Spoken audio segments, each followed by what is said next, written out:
What if an ancient inscription in modern-day Turkey held clues about India's oldest gods? And how did hymns from 3,000 years ago shape one of the world's longest surviving civilizations?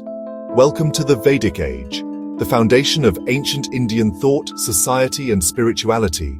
In this video, we'll journey through powerful gods, sacred hymns, early tribal societies, and astonishing cross-cultural links like the Boghazkoi inscription. In Boghazkoi, the ancient Hittite capital located in present-day Turkey, archaeologists made a surprising discovery. Dated around 1400 BCE, an inscription mentioned deities that would sound very familiar to students of Indian history: Indra, Mitra, and Varuṇa. Why is this significant? Because these are Vedic gods, described in the Rigveda, composed thousands of kilometers away in the Indian subcontinent. The treaty was between the Hittites and the Mitanni, a group with Indo-Aryan roots. This proves ancient religious and linguistic connections across vast regions, a remarkable early sign of Indo-Aryan migrations. The Rigveda, composed between 1500 and 1000 BCE, describes a pantheon of powerful deities. Indra, the thunder-wielding king of the gods. He destroys evil forces like Vritra to bring rain. Agni, the fire god, the divine messenger who carries offerings to the heavens. Varuṇa, guardian of cosmic order, or Rita, a moral overseer who punishes wrongdoers. Mitra, often paired with Varuṇa, he is the god of friendship and contracts. Interestingly, Rudra, later associated with Shiva, is not mentioned in the Boghazkoi inscription, but he does appear in the Rigveda as a fierce storm god. The Rigveda is not just a book of hymns, it's a time capsule into early Indian civilization.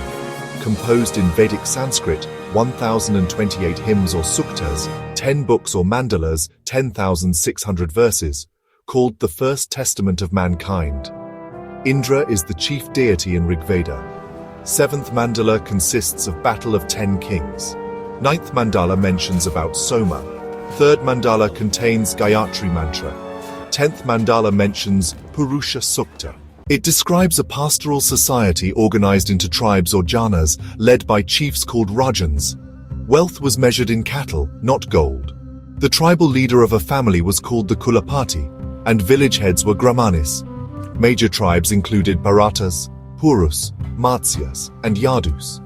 The Rigveda also mentions conflict with indigenous peoples like the Daśas and Daśas, hinting at cultural interactions during the Indo-Aryan migrations. As the Vedic age progressed, more texts were compiled. Yajurveda, sacrificial formulas recited by Advaryus.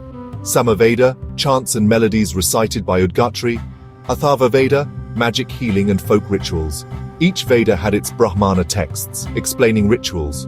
Rigveda, Aitareya, Kaushitaki. Yajurveda, Shatapatha, Taittiriya. Samaveda, Tandya Mahabrahmana. Jaiminiya, Atharvaveda, Gopatha Brahmana. Yajurveda is a book of sacrificial prayers, hymns recited by Advaryus. It is in two parts, that is, Krishna Yajurveda and Shukla Yajurveda. Krishna Yajurveda is unarranged and unclear, while Shukla Yajurveda is arranged and clear. Samaveda is a book of chants or Veda of melodies. Hymns recited by Udgatri. Two Upaniṣads of Samaveda include Chandogya and Kena. Atharvaveda is a book of magical formulae. It is smallest. It includes 3 primary Upaniṣads, that is Mundaka, Mandukya, and Prashna. In the later Vedic period, the 2 outstanding Rigvedic gods Indra and Agni lost their former importance. On the other hand, Prajapati, the creator, came to occupy the supreme position in the later Vedic pantheon. Vishnu came to be conceived as the preserver and protector of the Poapal, who now led a settled life instead of a semi-nomadic life as they did in Rigvedic times. In addition, some symbolic objects began to be worshipped, and we notice signs of idolatry in later Vedic times. As society became divided into social classes such as Brahmanas, Kshatriya, Vaishyas, and Shudras, some of the social orders came to have their own deities. Kushan, who was supposed to look after cattle, came to be regarded as the god of the Shudras. People worshipped the gods for the same material reasons in this period as they did in earlier times.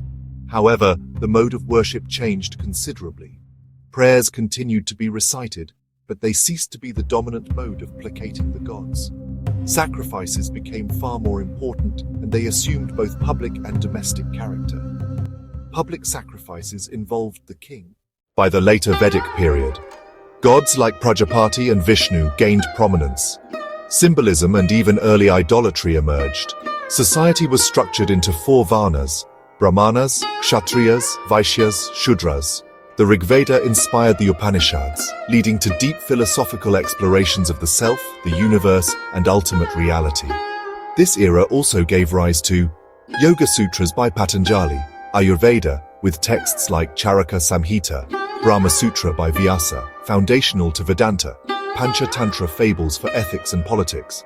The Yoga Sutra outlines the 8 limbs of yoga or Ashtanga yoga, which are yama, niyama, asana, pranayama, pratyahara, dharana, dhyana, and samadhi in daily life. The cow held sacred status, a symbol of wealth and prosperity. Agriculture began supplementing pastoralism. Families formed kulas, villages formed gramas, and units joined to form vishus. Tribal kingdoms had hereditary rulers called rajans.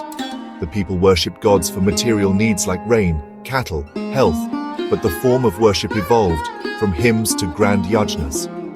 From the plains of India to the hills of Turkey, the Vedic age reveals a story of migrations, rituals, myths, and ideas that still shape Indian thought today. The past whispers in Sanskrit. Can you hear it?